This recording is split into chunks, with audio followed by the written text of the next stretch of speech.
Hello, 6th graders. Welcome to Big Ideas Math, Section 2.5, Multiplying Decimals Lesson. Pause while you write the lesson title and number in your notebook. Pause again while you write today's lesson objective in your notebook. Today's objective is I can find the product of a whole number and a decimal and find the product of two decimals by completing Big Ideas Math practice with 100% accuracy in multiple attempts. Looking at the top of the page, you'll see a key idea, and you need to write this in your math notebook. It reminds us that when we're multiplying decimals by whole numbers, we multiply the same way we would with whole numbers, and then we count the number of decimal places in the decimal factor, and the product has the same number of decimal places. Now let's look at example 1. There are two parts to this example. There's an A and a B. First, we're going to find 6 times 3.91. We always estimate, at least in our head first, so our estimate is 6 times 24. And then we multiply, so we multiply as if we were multiplying 391. And so we multiply 6 times 391, and we come up with 2346.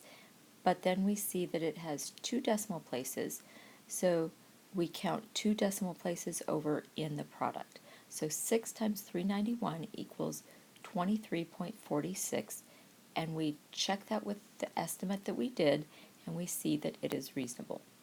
Now we're going to look at example 1, letter B. We're going to find 3 times 0.016. And our estimate in our head is 3 times 0 is 0.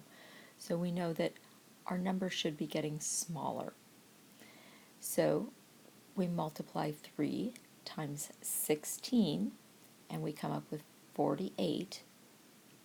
And then we count our decimal places over. It's 3 decimal places to the left, and that's in our factor.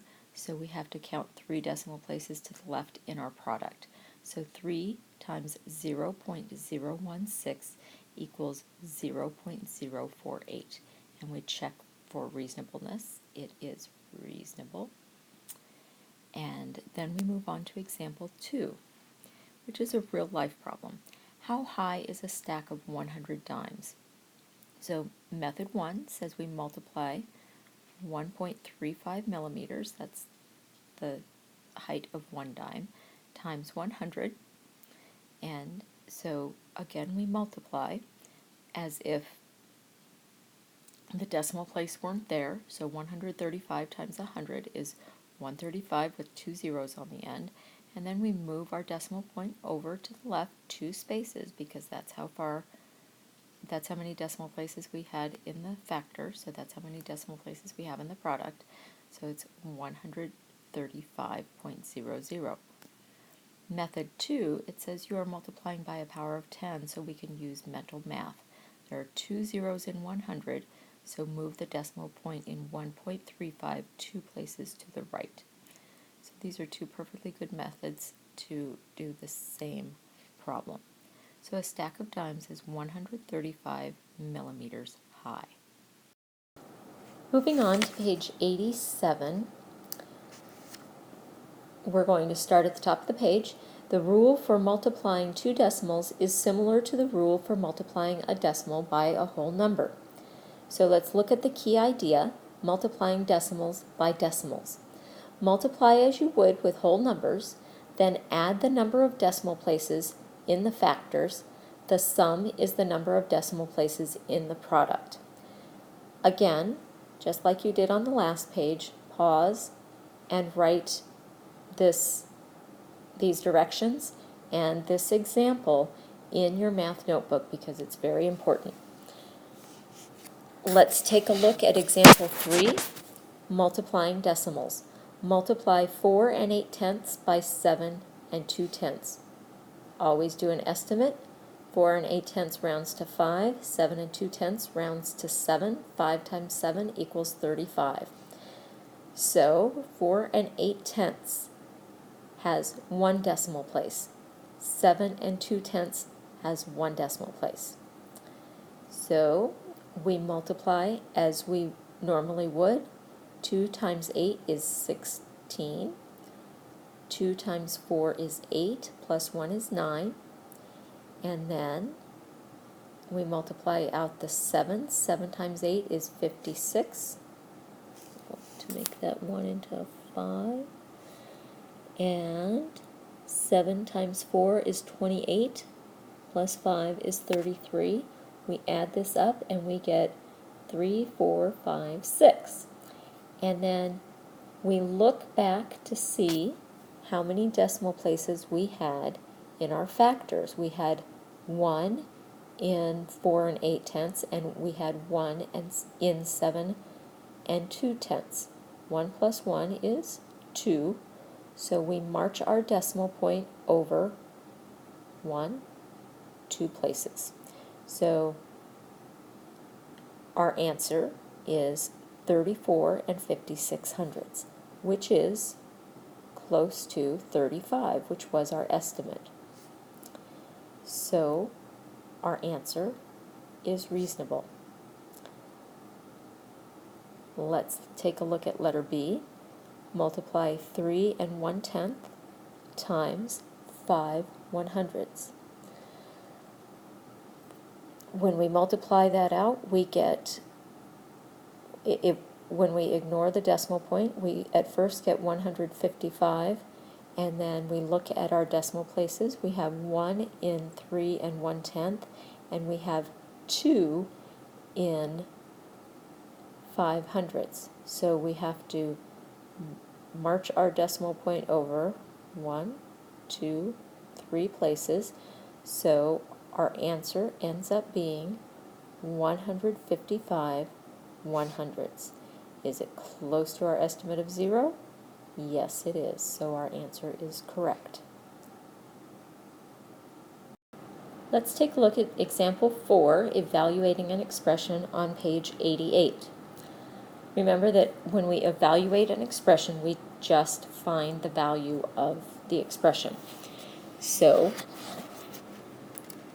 our question is, what is the value of 2 44 hundredths times 4 5 tenths minus 3 175 thousandths? And it's a multiple choice question, so our choices are right here. Step 1 says subtract first because the minus sign is in parentheses. So we always have to remember our order of operations. And here's the subtraction for us. 4 5 tenths minus 3 175 thousandths looks like this, and we end up with 1 325 thousandths. Step 2, multiply the result from step 1. So our result from step 1 goes right there, by 2 44 hundredths.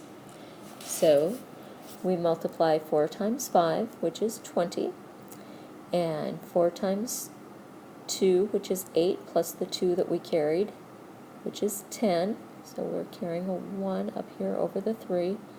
And then 4 times 3 is 12, plus 1 is 13. So we carry another 1 over here. And 4 times 1 is 4, plus 1 is 5.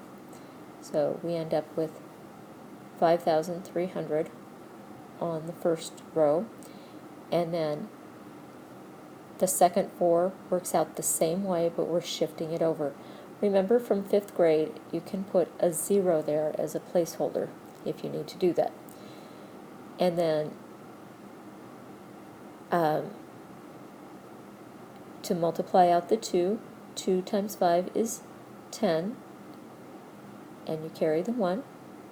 2 times 2 is 4, plus 1 is 5. 2 times 3 is 6, so that's where they got the 6. And 2 times 1 is 2. So our final row of numbers is 2,650. And then we add all of this up, and we have a 0, a 0, a 3, a 3, a 2, and a 3. Now to figure out where our decimal point goes, we have 3 in the first number and 2 decimal places in the second number. So 3 plus 2 equals 5. So we need to count over 5 places. So 1, 2, 3, 4, 5. Puts our decimal point right between the 3 and the 2. So our number is 3 and